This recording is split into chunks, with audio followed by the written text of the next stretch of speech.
Hi, Misha here, and wanted to talk about a little bit and take to the range a gun that's new to me, but definitely not new.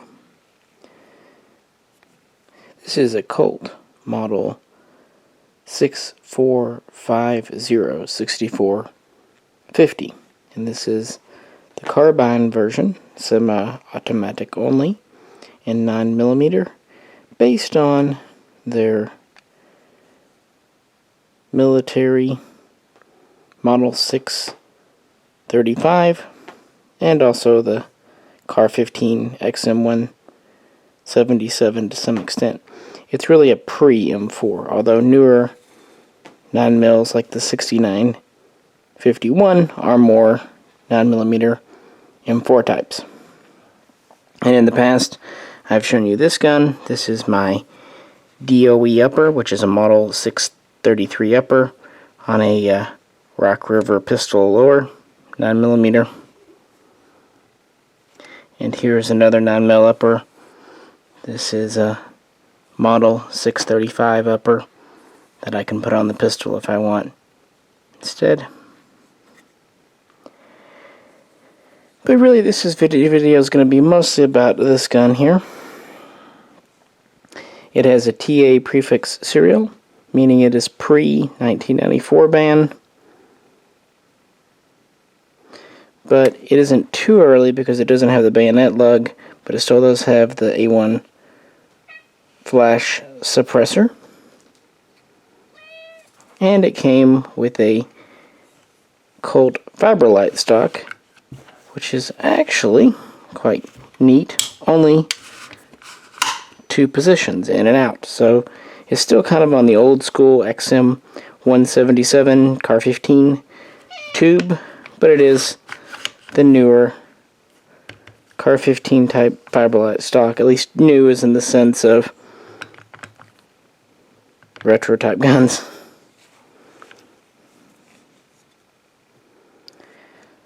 So yeah, this is new to me. And while I don't have any doubts, let's take it over to the range and make sure she runs.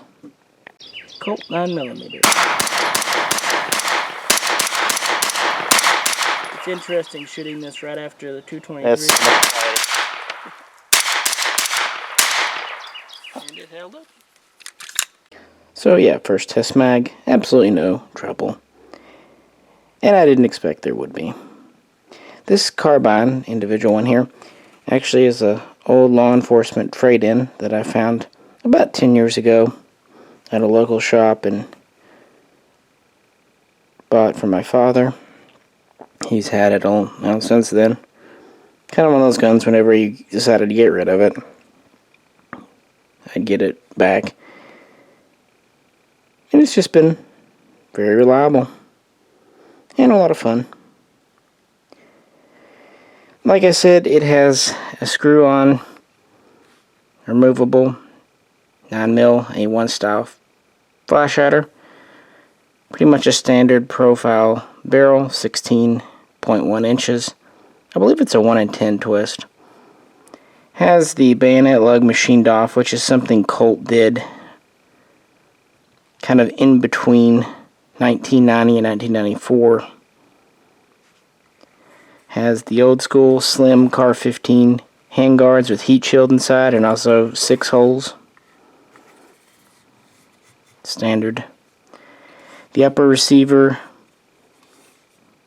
is M16. A lot of people call it an A1 style, but since it doesn't have the forward assist, I just kind of think of it as more of an M16. It does have a special rear sight for 50 or 100 meters. It is windage adjustable, not elevation. The lower has the 3-pin magwell insert for the 9mm mags. The mags themselves are based on Uzi mags, either 32 rounds or 20.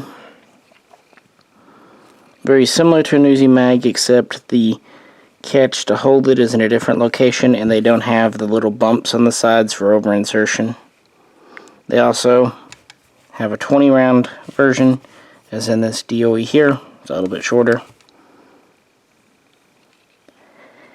The bolts in these are just a single piece bolt. These are blowback only, they're not direct impingement, so you don't have a rotating bolt head.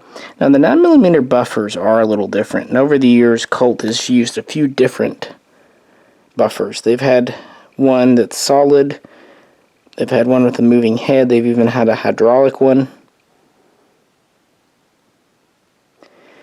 and so on and so forth.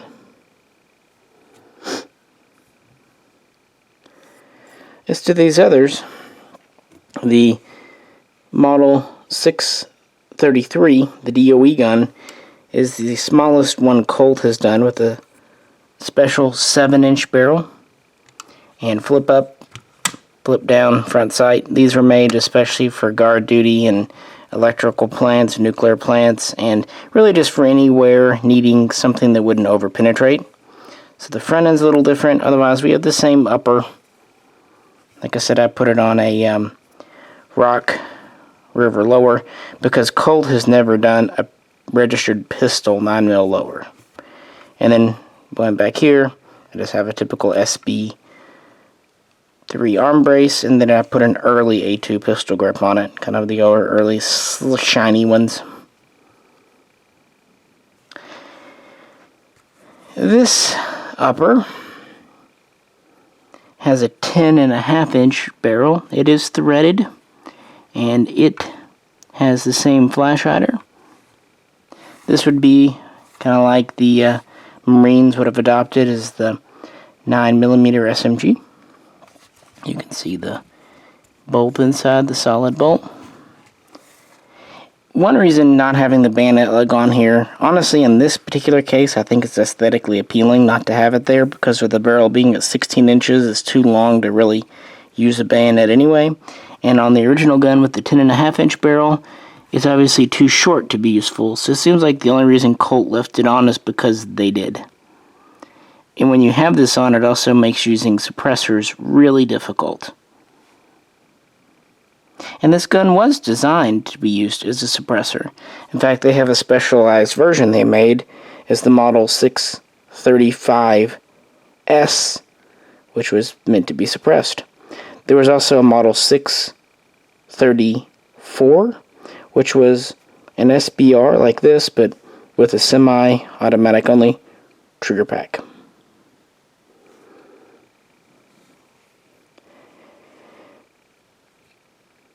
Well, let's run a couple more mags through this one, come back for some final thoughts, and go from there. Colt 9mm.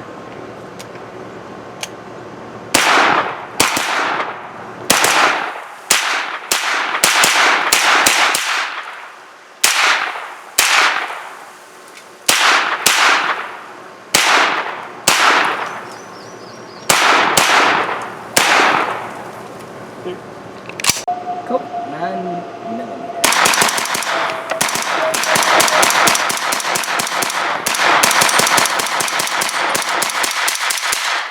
Not bad for a factory trigger. Obligatory cat footage. Hello, Hobo. She often likes to come out here when I do these. She's about the only cat allowed out here. Alright, back to guns. So yeah, I know some of you don't feel it's a complete Mishaco video unless there's some cats in it, and Hobo the cat often shows up to help me do videos. Her name's Hobo because she just showed up on our porch one day as a homeless cat and kind of stuck around.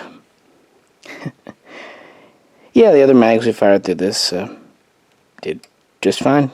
Perfect reliability. A lot of fun. These mags are reliable, but they're also kind of infamous for being a little difficult to load. Actually doing a separate little short kind of gun of the day type video on the Maglula loader that came in the Colt accessory kit. So that'll be a separate little thing just because it's kind of fun to use. and took the DOE off, and I put the 10-inch, or 10.5, I should say, on the Rock River lower.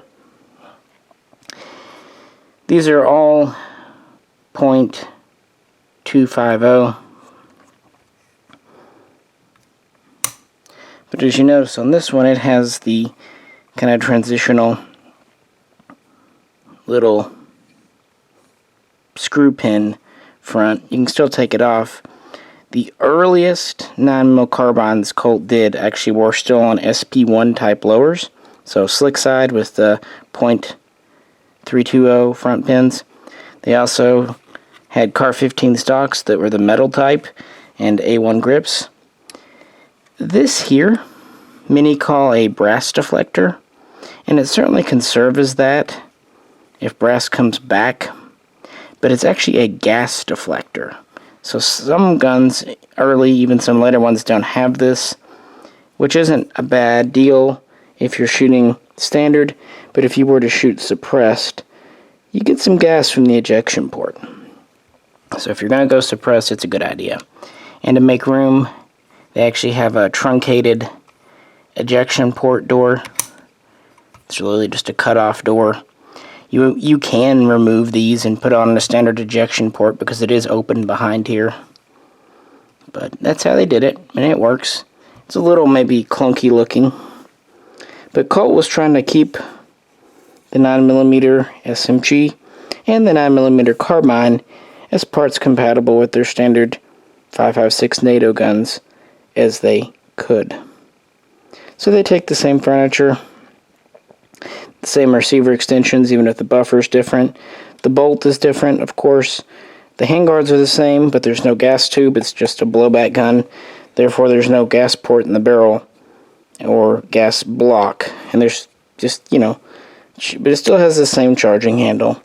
And they actually used the same magwell, but it just has the insert. Originally, they did a one-piece, then they went to a two-piece because they were having issues with the one.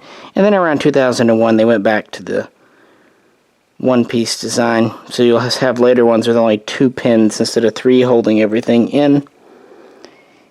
Like I said, they started off with SP1s in 9mm. They would go to the AR6450. Then they would introduce kind of a somewhat neutered version is the 6430 lightweight carbine. It was basically like this gun here, had the flash hider, no lug, but instead of having a collapsing stock, it had a standard fixed stock. And then when the assault weapons ban came in, they introduced the MT for match target 6430, which was the same gun, but it had just a crowned barrel, no threads, no flash hider. And then they would reintroduce the 6450, at first just for law enforcement because the assault weapons ban was going on. This was known as the LE 6450. But then, of course, after the sunset of the assault weapons ban, the LE 6450 became available for civilians. And this is the one that starts to look more and more like a modern M4. And then finally in 2012, the 6450 was supplanted by the 6951, which was essentially the same gun, but it had a flat top modern upper receiver with Picatinny rail. And as I said earlier, yeah, you can call this an A1 upper, but since there's no forward assist and no actual brass deflector on the upper, it just kind of reminds me of an M16. And of course it is on a full fence lower.